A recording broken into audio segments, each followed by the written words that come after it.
righty, it is 7:30. I will call this meeting to order. Let's all rise for the flag salute. I pledge allegiance to the flag of the United States of America and to the republic for which it stands, one nation, under God, indivisible, with liberty and justice for all.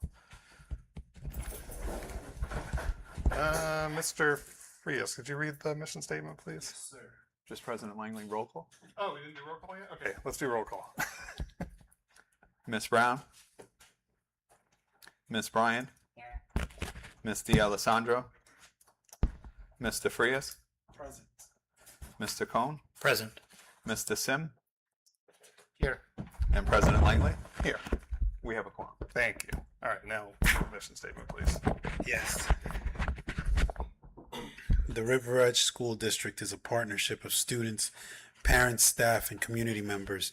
We're dedicated to providing a supportive environment in which all students can reach their maximum academic potential while developing as responsible citizens who respect individuality.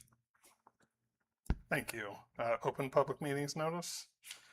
Pursuant to the Open Public Meetings Act, notice of this meeting, its date, time, and place have been delivered to the post office, municipal building, and the record, and posted on the district's website at least 48 hours prior to the time of this meeting.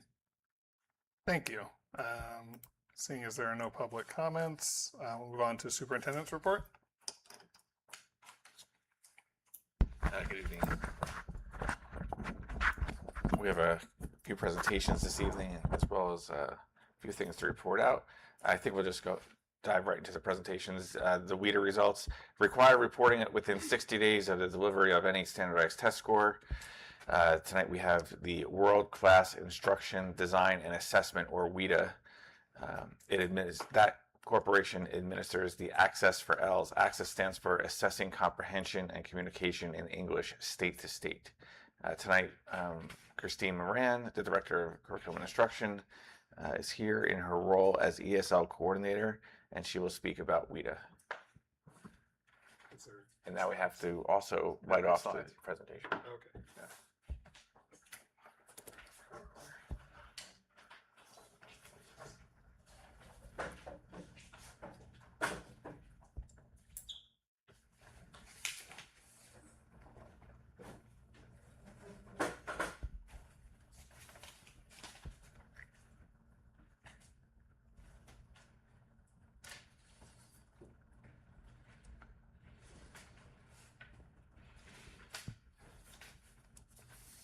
There we go. Good evening, everyone. I'm happy to be here tonight to present our results for the most recent administration of the WIDA Access, which is our English language proficiency test. So just a brief overview, this assessment was administered during the period of February 2026 to March 2026, and it was administered to all of our multilingual learners in grades K through 6. This assessment assesses students in 4 different domains: listening, speaking, reading, and writing. And then there are specific areas that combine for the student's summative score, which include oral language, literacy, comprehension, and then there's an overall score.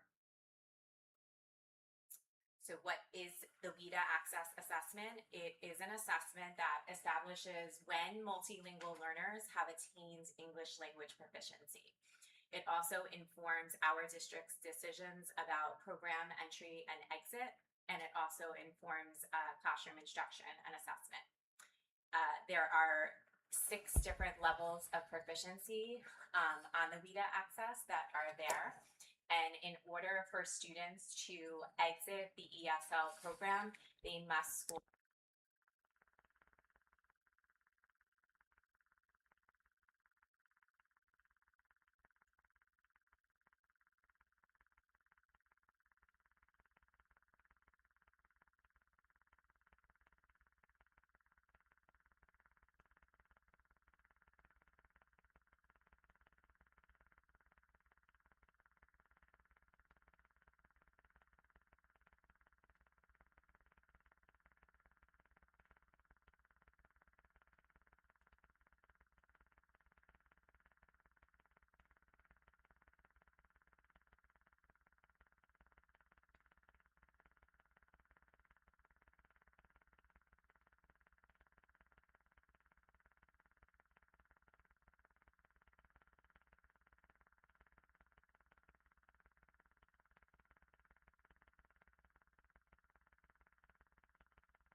Oh, okay.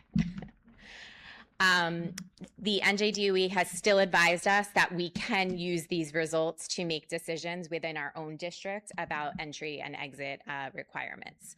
So beginning in 26-27, we will be able to measure year-to-year growth with updated guidance from WIDA. Participation rate, we always have good participation for the NJ Access. We had 71 multilingual learners this past year and 71 students were assessed. So that is something that we have had good success with, participation on this assessment. Number of students who were assessed. This chart shows the numbers by grade levels. In grades 5 and 6, we do not have 10 or more students. We are only allowed to report numbers in which there are 10 or more of a particular grade level.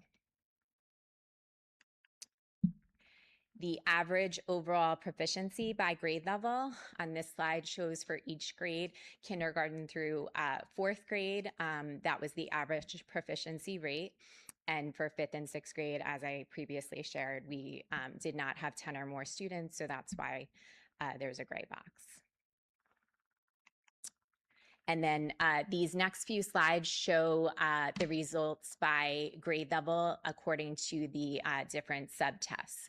So this particular slide is showing the results for kindergarten with the 3 components of oral language, literacy, comprehension, and then averaging that for a total proficiency score. So I do want to point out that for each grade level slide, you will see the same information. The summative scores are calculated based on, in the lower left-hand corner, oral language is 50% listening and 50% speaking. Literacy is 50% reading and 50% writing, and comprehension is 70% reading and 30% listening. This is a very comprehensive assessment for our multilingual learners, and our ESL specialists, Mrs. Rue and Mrs. Marinich, administer this to the students. So this slide is showing our results for grade 1.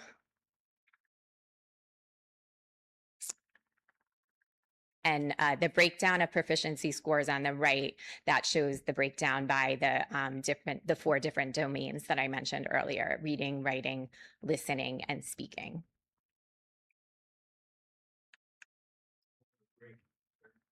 Each slide is showing the grade level results. So this particular slide is showing just the grade 2 results by the different categories.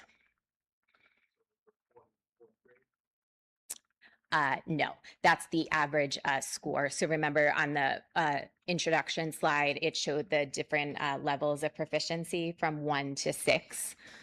So in literacy, for example, the average score in literacy for grade 2 students was a 4.2 out of 6.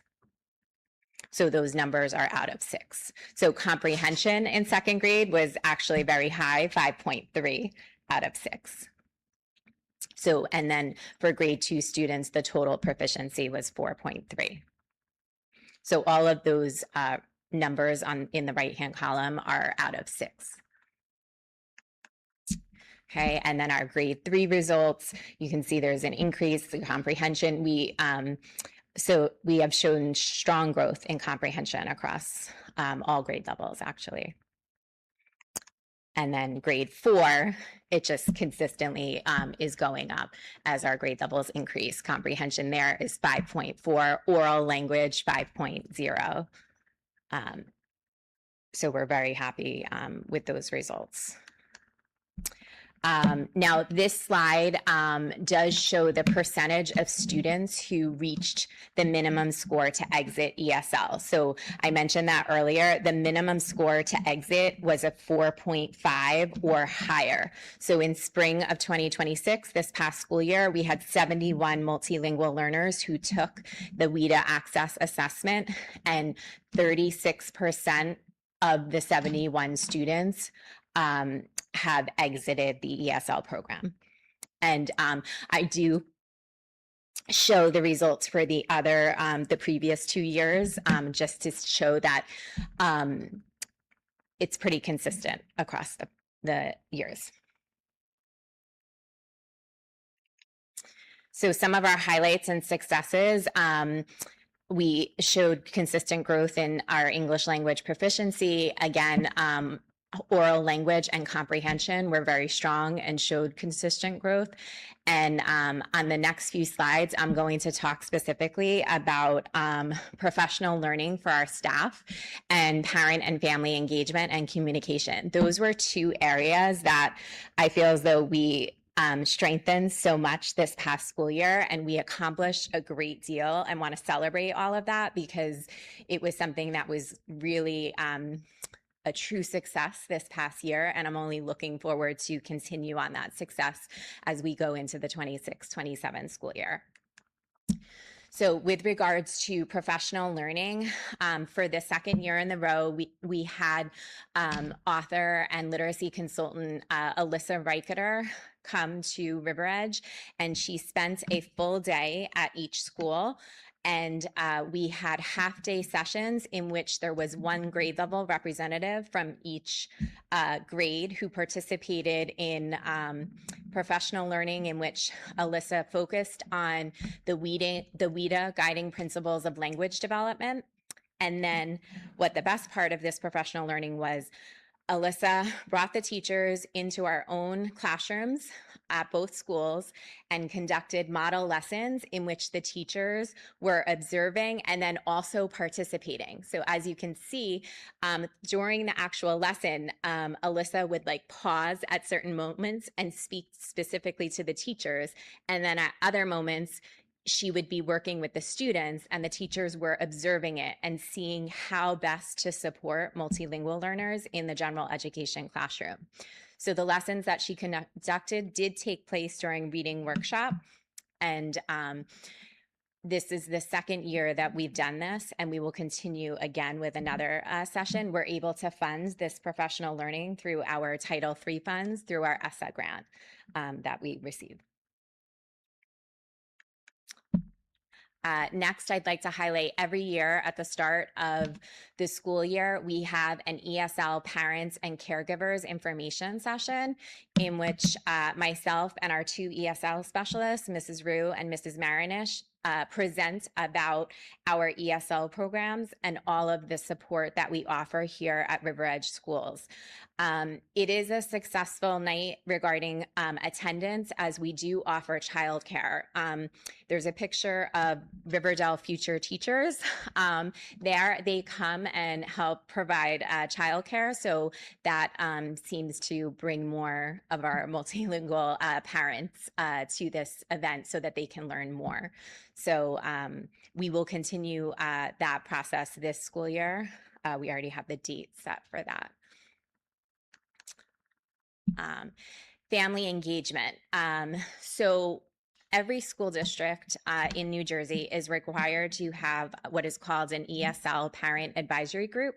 And this group is made up of staff members, parents of general education students, and parents of multilingual learners. So I talked about this group at our ESL parents and caregivers information session, and I actually had a couple of parents of multilingual learners sign up to join our committee, which was great because that's who we want to hear from in order to guide all of this family engagement, parent communication, and all of the events that we have. So with that particular group, we met 3 times a year for an hour, and we discussed ways to best support our multilingual learners here in River Edge. And one of the things we discussed is having an event in which our multilingual learner families could come and learn more about both the River Edge School District and the River Edge community. So this was something that happened throughout the school year. So we weren't able to have the event until the spring, which wasn't the most ideal time to have it, but it was kind of like a pilot for this event. And so we wound up we had Dara O'Connor, who's the director of the public library. He came and had a table. We had Riverdale Future Teachers Club come. We had both PTOs came and they donated snacks and water at the event. We also had our comprehensive health and PE teacher, Chloe Frisch, came and she had an obstacle course set up for the kids inside and also right outside this room. Our library media specialist, Katie Bertuzzi, was here with all of her books. And then we also had wonderful donations collected from some local businesses. Ashley Adamando, who's here, helped coordinate those donations. The River Edge Diner donated some food, as well as Wang's Kitchen also donated food for that event. So it was really the families who attended had a great time, and I actually received a few emails sharing how much that meant to those families. And we're hoping, we actually already have a date booked for this year, and I'm going to promote it at this year's ESL Parents and Information Session, and it's going to be happening at the start of October. And we're just coming off of new staff orientation, 2 days of it. And yesterday, the PTOs were here to meet the new staff. And so I was able to chat with them about this event, and they're both PTOs are very happy to help with this event. So, and then 2 other events that we had within our school community. I was able to have 2 author visits. And again, we were able to use our Title III funds to fund these visits. We had the author Young-Suk Choi, who one of her most popular books is The Name Jar, which is a favorite in many of our classrooms. Young-Suk traveled to River Edge from Korea. She used to live here in New York City, and she now has moved back to Korea, but she actually flew here in April and spent an entire day in River Edge with us. And our students and staff were thrilled to have her in River Edge, and we're actually working to have her come back again this year because it was so well received. And we, in addition to Young-Suk Choi, we had another author visit with Geeta Varadarajan, who co-wrote Save Me a Seat by Sarah Weeks. And this event was held in the evening, and Geeta hosted a family writing workshop. And it took place in the Roosevelt Gym, and we had over 50 families attend that event. And it was just so wonderful to see the family sharing in writing stories. And I was just so impressed by the families and their both children and adults who offered to share what they had written. It was an interactive night, and parents were sharing what they had written, guided by Geeta Varadarajan. So both of those events were very well received, and we were so fortunate to have these 2 authors visit River Edge. So looking ahead to this school year, we will continue to use our access data to inform our instruction throughout the school year. This year, we're looking to continue to do professional learning for both our ESL specialists and for our general education staff on a variety of topics. We have new New Jersey student learning standards for science. So science is going to be an area of focus this school year. And like I mentioned before, we're going to continue to explore our ESL community and outreach supports. So I'm happy to be able to share with you that we already have dates scheduled for our information session on September 28th. And our Building Community Connections event will take place on October 8th. And one other thing that I believe Dr. Bernice had shared with you is this summer, as a result of discussions that took place during our ESL Parent Advisory Group meetings, I worked with a team of teachers to develop a multilingual learner family support guide, which is a comprehensive document that's filled with resources for families of multilingual learners. And there's a section for school supports And then there's a section for River Edge community supports. So all multilingual learner families will receive both a physical copy and a digital copy of that resource, as that was something that was shared by parents and caregivers of multilingual learners, that they would appreciate having some sort of reference to refer back to when they receive emails and things from the school that they're not sure of. Like one parent actually said, you know, there's so many events that take place. Like they asked me about, like, for example, the Tricky Tray last year. Like they thought that was an event that they had to go to. Like they didn't realize that it was like an optional event. So questions like that can be answered now in this resource book. So I'm so happy to share all of this with you, because it was truly a true success this year. And I think it's going to be very helpful looking ahead to this school year in supporting our multilingual learners. So if anybody has any questions or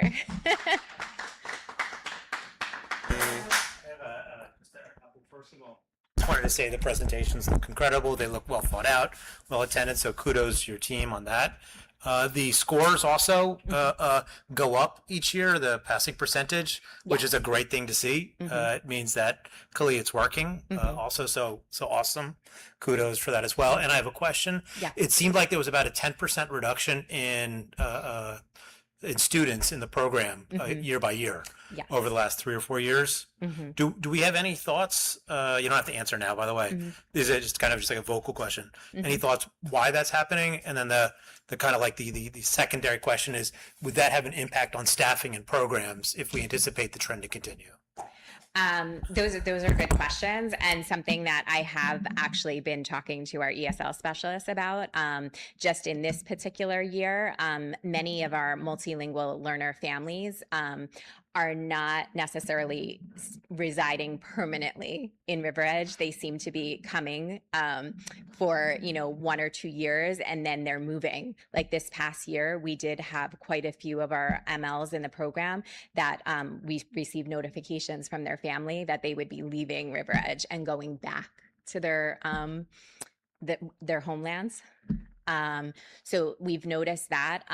But yes, for sure, I think if our numbers were impacted, we would have to look at staffing. I have heard that there's been quite a few students who have registered this summer, and that we will be, every family that registers has to complete a home language survey. And if they answer that they speak another language besides English, primarily at home, we screen them for ESL. So we will be able to see the numbers for our MLs in, I'd say, mid-September, to see where we're at for this coming school year.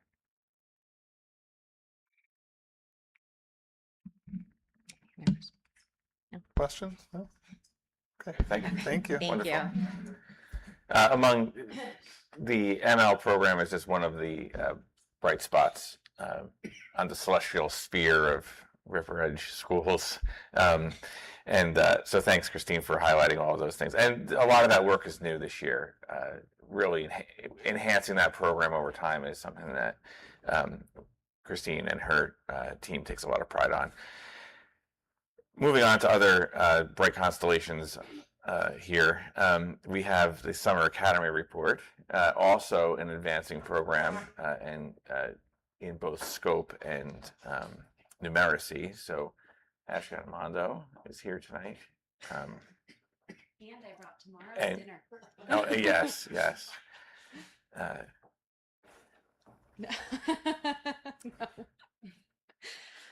Thank you for having us. I'm Ashley Admondo. I am the supervisor of Summer Academy, and this is Mr. Luca. I'm Steve Luca. I was Miss Adamondo's assistant this year, and I'll get to what I did. But thank you for having us. We were very excited to run a very successful Summer Academy this year. Do you do it or do I do it? Okay. I didn't know. Okay. So the overview, the River Edge Summer Academy ran from Tuesday, June 23rd to Friday, July 17th. So that was 18 total days with a break for 4th of July or observing 4th of July. Sessions took place between 8:30 a.m. and 12:20. River Edge Summer Academy was held at Cherry Hill School, and we had 2 drills, a shelter in place and a fire drill. This year we had 340 students enrolled, and our staff was enhanced as in addition to last year's staff, we had an assistant supervisor. We also had 22 teachers. Last year we had 19. Paraprofessionals, we stuck with 2. We did have one for a medical concern, and then 12 volunteers. We averaged about 10 a day. There are 2 different types of classes offered. We have invitation only classes, which come at no tuition cost to the families, because our Board of Ed is very gracious with that. Our students are invited based on very specific criteria. So we have an integrated enrichment class, which is a math and ELA combined class. So it is a double period. We also have ELA intervention, math intervention, an ESL class, and KinderBoost, which is, I will talk about each class individually in a minute. But KinderBoost is for students that did below a certain score on their kindergarten screening. So once the kindergarten screening was done and it was analyzed by our interventionalists and our enrichment team, and then by our supervisor of assessment, Brooke Geller, then I was given a list of students that would then qualify for this program, who are invited. KinderBoost was only from 8:30 to 10:10 to give those students some time in the classrooms in Cherry Hill with a River Edge teacher, and just kind of going over some of those things that we think would give them a good boost into kindergarten. Our open enrollment classes are $80 a class, and they're open to all students. We offered 34 academic classes this year. We capped those classes at 12 students to maintain small group instruction and hands-on learning. Our open enrollment classes are called exploratory classes. They are capped at 20 students.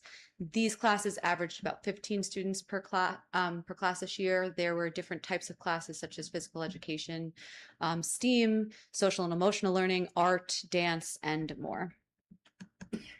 This is what the schedule looked like, which is kind of hard to see, but it made a lot of sense to me and it worked. Yeah.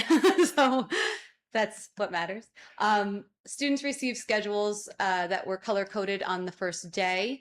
They were based on their grade level to make navigating the building a little bit easier. So they were able to find their grade level based on their color and then go from there. Because it was in grade bands, it was a little bit more difficult to kind of like navigate to each class in the beginning. By day 2 and 3, we had it really under control, but as first days would go, regardless, it was a little chaotic. I do also think because a few more students than in years prior were there, so possibly breaking up those grade levels for a smoother transition to the beginning would be helpful. Staff and volunteers received detailed spreadsheets outlining each student's schedule by period and by grade level. All helpers and volunteers received a labeled, printed building map for easy reference. These supports helped ensure that students transitioned smoothly and arrived at the correct classrooms. Do you want to talk about finances? Sure. I mean, I have a slide later about it, but I mostly, as far as the finances went, took care of tracking the payments that came in from each student, each family, working with families that may have had questions about certain payments, what classes they had to pay for, and if there were any refunds, I also took care of that. Yeah, I think that's more of where mine is. So I don't know, finance-wise, if you want to, like on my slide, I'll get more into what I kind of covered. There was $30,600 academic dollars in academic teacher costs, because the teacher compensation was $50 a period. So based on that, 34 academic teaching periods a day. Students participating in building bridges, building connections, and building pathways receive 1 exploratory class at no cost with the option to enroll in additional exploratory classes for the applicable tuition, which many of them did. The exploratory program, again, $80 per student for the course. The teacher compensation is also $50 a teaching period for that. $15 per enrolled student is allocated for materials. So there was 52 exploratory teaching periods a day, 772 total class enrollments, and the average class size was about 15 students. They're good. This is good. So yeah, like I said, I was in charge of keeping track of all the payments. So what you see on the screen here is kind of an example of the spreadsheet that I was keeping. Anything that was blacked out were periods that that student was not attending. If they were receiving math intervention, extended school year enrichment, or ELA intervention, those periods were blocked off, so we knew that they weren't expected to pay. Every student that, when I received all of their payments, I would put their name and their total amount paid in green, just so we had a quick reference for it. This summer, we accepted two primary methods of payments: pay schools, which was definitely the biggest factor for collecting money from families, and we accepted checks as well. On this spreadsheet, if we took a check, we always had, for every payment, we had the pay date. If there was a check number, it looks like that one's missing. That one, I gotta go back and fix that. And then we had receipts that we would give to that I would keep and that Mr. Tomasevich would keep as well. I think for us, the biggest thing keeping track of payments in the future, we talked about having a total amount owed and a total paid, just so we're keeping track of those things. I can happily say that we received every payment that was due, and it collected roughly $60,000. I think the exact number was like 58,560. I have to double check my math probably on that. Going forward, I think we one of the things that we've talked about was giving myself access to pay schools. I would work closely with Cindy Riley, and she would have to run a report from pay schools and then send me a PDF that way. So there were certain times where parents would reach out to me about a payment, just double checking to make sure they had paid, and I would have to run a report and then get back to them. I think having access to pay schools in the future would allow me to have a quicker response to those families and just make my tracking of the payments a little bit easier as well. Oh, that is one thing I wanted to get to, another area of growth. From what I've gathered from parents, pay schools can be a little confusing from time to time. I think something that I would like to do in the future would be to maybe have access to what pay schools looks like from a parent side, and then maybe do like a quick training video on how to easily pay through pay schools. I know that for summer school, you could do child 1, period 1, 2, 3, 4, child 2, period 1, and it got a little confusing for some parents. So I think that's definitely a big area of improvement that we can make for this year. Our academic data, our total academic enrollments was on 167. So our intervention had 89 students, maybe in one or both ELA or math, one period each. Our ESL had 6. Enrichment had 65. So it was integrated in a double period. Our Kinderboost had 7. Our assessments, we had pre and post assessments were administered for all academic classes using DIBELS or district assessments, with the exception of Kinderboost. Our academic enrollment increased by approximately 18% from last year. Approximately 85% of students attending the River Edge Summer Academy made growth and or achieved 100% from their pre to post assessment. Last year it was 84%. And there was obviously more students this year. So I think that's a win. Academic and exploratory supplies too. My other primary job in this position this summer was we completely changed the way that we supplied the exploratory classes. In the past, it had been a reimbursement system where teachers would go out and they would use their money to pay, and then we would pay them back. I worked really closely with Mr. Tomasevich on this. I have to give him a shout out. He was amazingly helpful throughout the whole process. There was a lot to learn, but he was awesome in helping me learn. So the way we did it this year was that each teacher would submit an itemized list of what they were looking to purchase for their exploratory classes. And then I would take that list and submit a requisition through our Genesis system. It would go through process of approval through Ms. Adamando, Mr. Tomasevich, and finally Dr. Bernice. And then I would be able to place the orders if they were on Amazon, or if they were through another vendor, they would go out in the way we typically do, like through email, or the requisition would be sent to them. I would say overall we've received positive feedback from the teachers about this change. I think it made their lives a lot easier. It was definitely a learning process for me, but I think by the end of the ordering season, I really had a system down that allowed me to do it quickly and efficiently. We were allotted a budget of $11,430 to spend on exploratory classes based on that $15 per student number. Of that, we spent $7,751, or almost 752. And I think that that budget is probably pretty solid for moving forward. I think the best part about this program is how much we can offer different students, and we'll get to that later with our fruit and vegetables.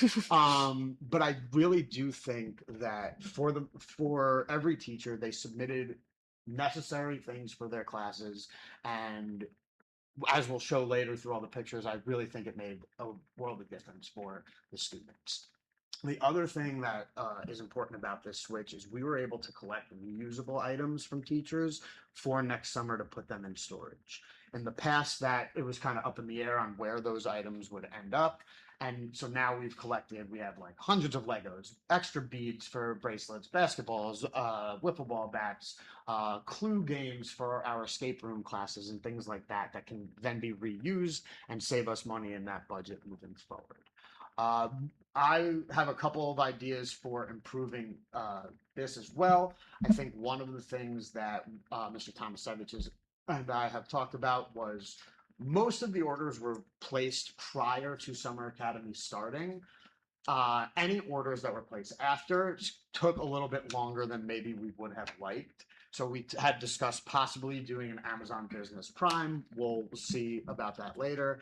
Mr. Tomasevich allowed me to use the board office to unload and receive in all of the items from these orders.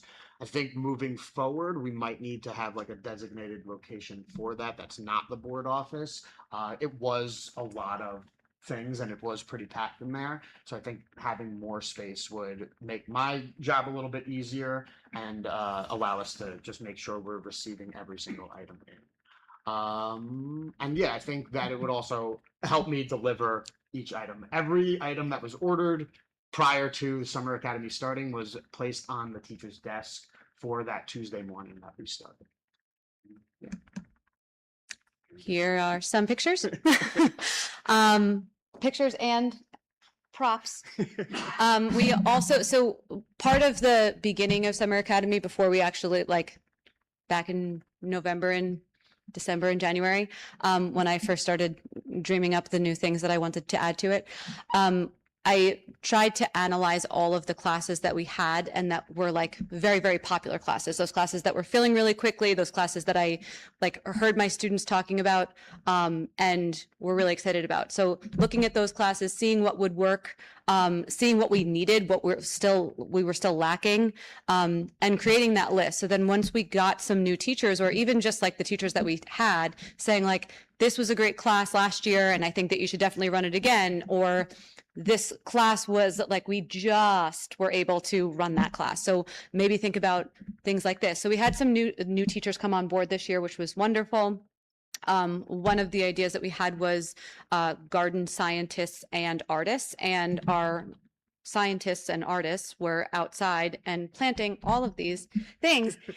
And today I got to harvest crops as part of my job that I didn't know that was part of it, but here we are. So Dr. Jaffe passed me today and he was like, "What are you doing?" And I said, "Harvesting crops." And so this is, if anyone would like to take home a zucchini or a pepper, you're welcome to them. There are some other things going on in these pictures, some great arts and crafts and Play-Doh, all different age, like there's really something for everyone, which is something that like we prided ourselves in this year. There was performing arts, there was visual arts, there was pretty much something for everyone, some STEAM lessons and some physical education lessons and a lot of things going on that were really exciting. So just to share some more pictures, nail art, and there's morning moves and grooves up there, chess class, and some more arts and crafts. There was a dramatic play group. The Walrus was our ESL group. There's some building here for, I believe it was an integrated enrichment class. The Bs are from our Kinderboost group, some board games and some painting. We also had a extended couple of days, 20th through the 23rd, so 4 days, with the Ramapo College Meadowlands Environmental Center. This is the second year that we were able to include this programming in our summer programming. It was offered to Summer Academy and extended school year programs and then offered to the wider school community. Grades K to 6 were invited to participate. Hands-on science enrichment aligned with curriculum and learning goals. The focus was on curiosity, problem solving, and interactive experiences. These students, there was 80 students enrolled, so there was 40 in the K to 2 group and then 40 in our 3 to 6 group. This was running differently than it did in the year prior, because the year prior we didn't have Alpha Best here. This year we did have Alpha Best, and we thought it would be best to kind of let each program shine on its own. Next year, one of our suggestions, which we'll get to, is having Alpha Best wrap this program as well. We think that that would be beneficial to parents to have like a full day of childcare, and especially if it's a full day of childcare and they're learning and they're doing science activities, it's even better. The students that were in this program were very excited to be here every day, and we had to convince them that it was time to leave. Every single time. Yes, and and the teachers, we were like, no, their parents are waiting. We really actually need to go. So the arrival and dismissal followed the established Summer Academy procedure. So any students that were coming that had not attended Summer Academy kind of fell right into place. It was a lot more manageable with only 40 students at a time, rather than 300 and something. Transportation, the families provided their own transportation. The cost was $75 per student for the full 4-day program. The capacity was 40 students per session, which we reached full capacity for both sessions. The program impact, there was a strong demand. Both sessions reached full enrollment, demonstrating significant student and family interest. There was high engagement. Students participated in a lot of hands-on interactive STEM and environmental learning experiences, and family value. Families benefited from an affordable, local, high-quality summer enrichment opportunity.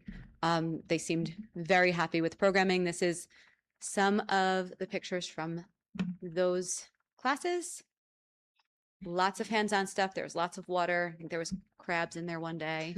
There was roly-polies. We made sure that we cleaned them up. Moving forward and building on success, growth and what drove it. There was a 33% increase in overall enrollment and an 18% increase in academic enrollment. The growth likely reflects an increased advertising and earlier outreach, before and after care options, continued partnership with Ramapo College, using enrollment trends to develop new courses, scheduling academic courses strategically by grade band. This was a big undertaking, and I think that Azra, our secretary at one of our secretaries and administrative assistants at Cherry Hill, texted me in November and a picture of the Paramus schools like summer programming, and she was like, you need to get on. And I was like, I'm not letting them beat me. So I was right away decided like it's time to start making flyers and things like that. So I think continuing with earlier and broader family outreach, beginning program development earlier in the school year. Our extended school year dates are already established with Dr. Jaffe. Early outreach to Alpha Best and Meadowlands Environmental Center. I've already reached out to both of them looking for dates and commitments. Target March 1st for academic course invitations. This year it was March 15th. The years prior it was, I believe, April or later. Expand outreach through early promotional flyers, back to school night presentations, having the flyer right up there, PTO communications, school newsletters, community events, and the multilingual learner family events. I was lucky enough to participate last year's, and just kind of being there, being a face, and having flyers and being able to explain some of those things face to face, I think would be very helpful. Coordinate invitations with the child study team whenever possible. Sometimes those things are like the those things come out later, but trying to get like on the same page as much as possible and having a straight communication with the child study team as well. And explore kindergarten screening to identify students, or earlier kindergarten screening to identify students for Kinder Boost. That is tricky because our interventionists are working up until forever. But for kindergarten screening, if it was a little bit earlier, just having that time to talk with the parents a little bit more directly. Registration, staffing, and programming. Maintain tighter registration deadlines while allowing time for family vacation planning. I know that many families start planning their family vacations in January. So trying to just make sure that they know when we're planning on doing things, having those dates out there open, and especially for students that are invited academically. Open additional spaces as families decline, which we were doing this year. Begin teacher requisitions earlier, so a target by May 1st instead of May 15th, which we did this year. Continue recruiting staff and promoting Summer Academy during back to school night, parent teacher conference nights. Steve and I also did our new teacher orientation, and we tried to promote it to the new teachers as well. Continue and expand partnerships, add additional guest programming if possible, and broaden the variety of exploratory offerings.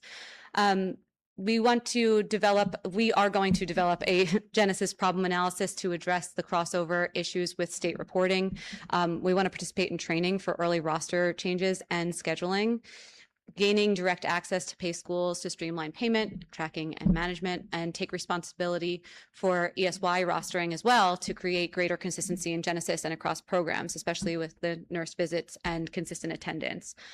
It would just kind of help me if I had access to all of the rosters. One quick thing about the Genesis update too. We had talked about rostering being something that could potentially fall under my umbrella moving forward as well.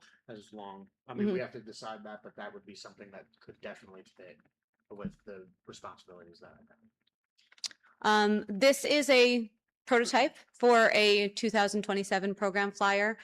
Just kind of thinking about the things that we are doing and the dates that we had in mind. We love the idea of having rain or shine on there because we know that rain or shine or Canadian forest fires, we are here. So that I think was very helpful. I loved trying to like implement as much as we could on the flyer without it be super overwhelming. It is a little busy, but saying that the exploratory program does have creative arts and performative arts and STEAM and innovation and outdoor and hands-on and games and strategy. So just trying to get all of those fun things in there. And kind of committing to that March 1st deadline for myself to be able to get those invitations out. I think that that's an important thing. And I think it's very doable. And I went and looked on a calendar, and March 1st is a Monday, which gives my like type A part of my brain very structured. I also reached out to the Meadowlands Environmental Center already through Ramapo College and asked if they would be interested in doing a 3-day program for 2 hours instead of an hour and a half, because they were very reluctant to give our students back to us and dismiss them. They were very excited to be there, but I do think that like, if possible, we give them a little bit more time each day and then maybe a little bit less. So this is what we're thinking. We are obviously open to change, and that's really it. Our next slide is just thank you to the Board of Education for your support, to our River Edge staff and paraprofessionals for their dedication. Having that many teachers and paraprofessionals wanting to work during July, I feel like in itself is very fun and exciting and feels really good for me. We tried to keep the momentum going with a Flamingo game at the end, which turned a little crazy. I was really concerned about some of our teachers, but it was very fun to have them in there, and they were excited to like come into work every day and find little flamingos. And there's still a couple circulating around Cherry Hill. And I can speak I taught 4 classes also throughout the summer program, and I can speak from the teacher side that Ms. Adamando definitely made it easy to run your classes and a fun experience to be there. The morale was very high amongst them, and I think that's a credit to her. So, and also to our families and students, more than anybody, for embracing our summer learning opportunities, because I think that there's so many places that we can go from here. And having this program be a success this year and be such a success this year. It was a wonderful thing. So I think that we can continue to make it even more successful. I'll go back to that. And then if you have any questions or anything. Any other questions? No? We're good. Thank you. Thank you That both. was very Does nice. Thank you. anyone want to swap? Or jalapeno. Or does anyone want any no? No Oh, vegetables? yeah. Okay. All right. Thank you to you both. I also think that the summer programming is kind of a cheat code, right? We talk a lot about summer slide, mostly in reading, and getting the students here for basically what's an 11th month of school contributes to some of the long-term academic success that we see here in River Ridge. So thank you both. And if you're welcome to stay for the balance of the meeting, or elect to use the I actually have another meeting. How about that? How about that? Thank you both. Thank you.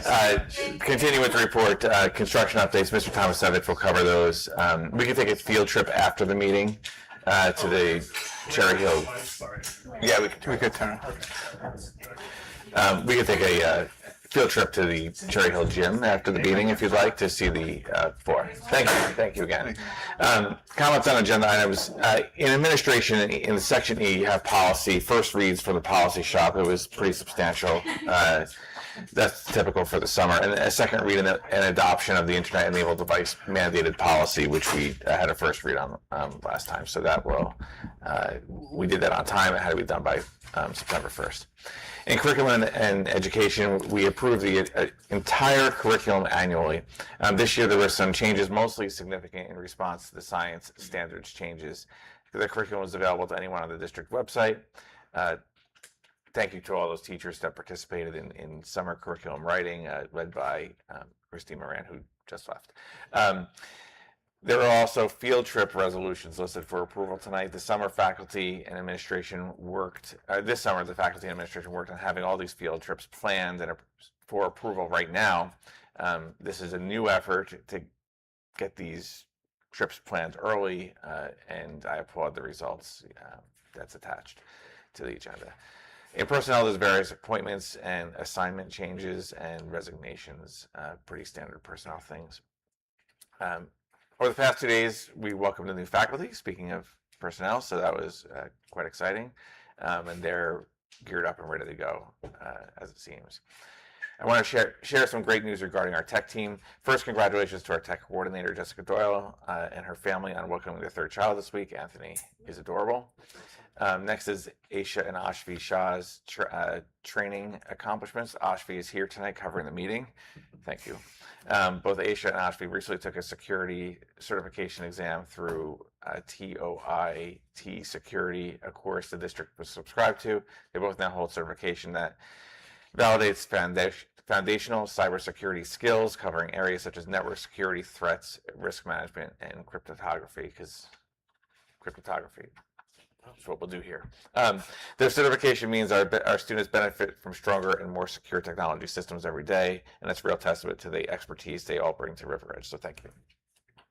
Finally, the faculty return next week, full-time. We have our all-hands scheduled for Tuesday, September 1st. Thank you to the PD committee and the PTOs for coordinating the back-to-school breakfast for the staff.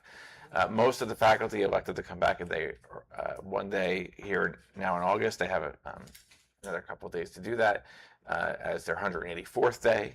They also can elect to do it at the end of the school year. That's new this year, and it's a pilot program. We're trying that out. Students return on Wednesday, September 2nd, of course, and we're looking forward to that, the hallways being full of children and activity once again. I am also looking forward to the. Yes, more than us are likely parents. So thank you for all of that, and that concludes my report. Thank you. Thank you. All right, board secretary report. Thank you, President Langley. Before I get in, we have one item, old business, relating to the update from Mrs. Sim. I know you had inquired regarding the document signing relating to our relationship with Region 5. So I followed up with our auditor pertaining to the tuition contracts, transportation agreements that we pretty much sign as the receiving, sending district with our auditor. And they basically reviewed the structure and confirmed it is completely standard. They didn't find any control issues or operational risk with handling the signatures in this manner. And there really is, in a way, to kind of mitigate it. The only option they did give us, I mean, it's up to us. We don't, it's really not required, but they did indicate if we wanted to have, Dr. Bernice sign rather than me sign as the receiving or sending, and then I could sign as the sending. But either way, I mean, it's the same. We're the same, agency on both halves, and there's really no way around it, based on the structure, as the lead agency. So I just wanted to give you that update. As far as new business, there's a few items. One of the items is the new agenda platform. So we're in the process of upgrading from Diligent Board Docs to Diligent One. So it's the same company. It's just, the software has been updated to streamline it and make improvements. Our target deadline is the end of the year, calendar year 2026. Though we hope to complete this move sooner, and we'll keep all the board members updated as far as the migration. As far as account setup, every board member should have received an account activation email from Diligent One. I know my assistant, Miss Cindy Riley, she had sent out just an FYI, if you did receive it, that it wasn't spam, to activate, your account. They do give a limited time frame. I want to say it was like 72 hours. So for those who haven't activated it, just reach out to me or Miss Cindy Riley if you do need us to reinitiate that activation. What that'll do is that'll, get you into the system, and then we'll coordinate the training down the road as far as, how the system looks, navigating it, and accessing it. The other important item relates to our 2027 health benefit rate update. So the New Jersey School Employees Health Benefits Commission, which we're a part of because we're under the state, they met August 19th to approve the proposed rates for 2027, which I provided to the full board at last board meeting. They pretty much range from 31% to 45% increase, depending on the plan structure. However, the vote did not pass. So the next steps, the commission will vote again the week of August 31st, which is next week. Labor and administration teams are, through the board, they're discussing ways to reduce the impact of the proposed rate increase will take effect January 1st. And then during that meeting, through our insurance broker, they did reiterate that there was significant debate about trying to reduce the increase relating to adverse selection, benefits being too rich, lack of differentiation in plans. So they're looking at ways to possibly, reduce it. Hopefully for this calendar year and going into the future when we, do the budget for the following school year. As far as capital projects update, as Dr. Bernice mentioned, prior year projects, one project is still pending. It's pretty much completed with the, in lieu of the completion of the punch list items for the boilers at both schools. So the architect is trying to work heavily with the contractor and the subcontractors in closing out those punch list items. And then once that happens, he'll submit a final payment application to me, and then we'll process final payment to the vendor, and then we could pretty much submit the final documents to the state to get reimbursed, because some of that is reimbursed through the state. It's roughly about 40% of the total expenditures. As far as current year projects pending, again, as Dr. Bernice mentioned, the gym floor and bleacher replacement, that project is pretty much completed, relating to the new floor, entrance flooring, line markings, the new logo, fully installed, with the exception of, unfortunately, the bleachers. They're still in production. Anticipated delivery is expected to be mid-October. Installation should take roughly about a week from when we get the bleachers in. So you figure, end of October, early November is the estimated completion of that project. As far as the Roosevelt Old Gym new basketball hoops, which is partly contributed through the PTO and rec. So thank you guys for that donation. The equipment is also still in production. We're waiting to get it delivered. The estimated date that we received is late September. Installation and electrical, I spoke to our buildings and ground supervisor relating to how long it would take from that. He said roughly about a week and a half to get the hoops installed. And then there's an electrical part of that, which it'll operate and elevate and allow them to easily lower the hoops down the road. So that's roughly about a week and a half. The Cherry Hill Playground. So we're still in the design phase. Part of the reason is relating to the Cherry Hill PTO donation in trying to improve the basketball court. We're trying to look at ways that we could strategically improve it in the current location, as well as possibly shift that one playground that we were looking to renovate into a better layout to improve the court of the basketball hoop to give us more court area. So we're still working with the vendor and seeing if that's possible. As far as future planning, in line with strategic goal number 5, relating to our referendum financial modeling, we collaborated with the district's financial advisor, Phoenix Advisors, to build multiple fund scenarios for a potential future referendum, focusing on minimizing the tax impact on the residents. The detailed projections have been shared with the Finance and Facilities Committee previously via email, and also it's accessible to all the board members on the committee's shared drive folder under that Finance Facilities Committee. So if everyone wants to take a look, and then we could dive into the next steps from deciding the way the district would like to proceed. And then just two quick friendly reminders to all board members, mandated training. So please make sure that you complete your required New Jersey School Board's governance training by the end of the year.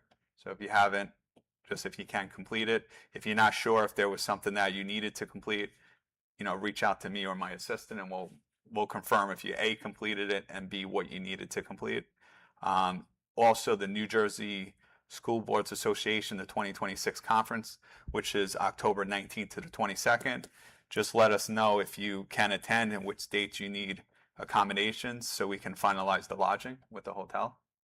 And also, if you can send me or my assistant an email by the end of September, because we got to just finalize the changes by that end of that month. And that concludes my report. Any questions from board members? No. All right. I don't have much other than just to say that we're going to have a brief closed session at the end of the meeting. We didn't have one at the beginning, but there's just one quick thing. And then we're very likely going to move next month's meeting to the 30th. Just push it back 1 week. Dr. Bernice has orders for that meeting date, the original meeting date. So if anyone has a specific issue with the 30th, let me know. Otherwise, we'll likely we can discuss that in closed as well. The committees did not meet this month. We'll pick up again in September, and the finance and facilities. I think the goal for finance and facilities would be to get a proposal and present that to the board at the next meeting. So we'll hopefully have that ready by the 30th. All right, moving on to items to be acted upon. Can I have a motion for item D3, please? Second. Any discussion? Roll call, please. Ms. Bryan, Yes. Mr. Frias, Yes. Mr. Cohen, Yes. Mr. Sim, Yes. and President Langley. Yes. Motion carries on D3 as stated. Thanks. Can I have a motion for item E6, please? So moved. Second, Any discussion? the policies, the first reading, this includes something for the high school districts only. High school graduation. Obviously, this doesn't apply to us, right? Does it apply? So- These are the suggested policies. We won't adopt those policies. Oh, because it was in the content and also the paper. And also, what was it? I saw something else.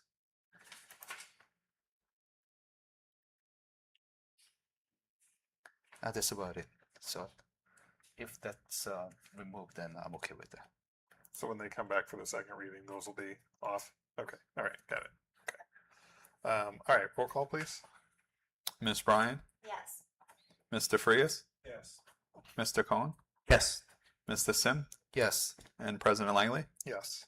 Motion carries on E6 as stated. Thank you. Can I have a motion for F8, please? So moved. Second. Any discussion? Roll call, please. Ms. Bryan, Yes. Mr. Frias, Yes. Mr. Cohen, Yes. Mr. Sim, Yes. and President Langley. Yes. Motion carries on, it was F18? F8. Just F8. You're F8 thinking of as the stated. jet. You're thinking of the fighter jet. Right. F-18s. Yep, F8 as stated. Can I have a motion for H18, please? Move to approve item H18 as stated. Second. Any discussion?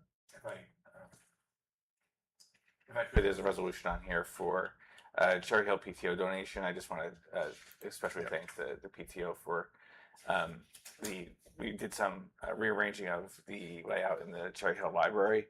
The tables and chairs are really kind of run down and in some cases even broken.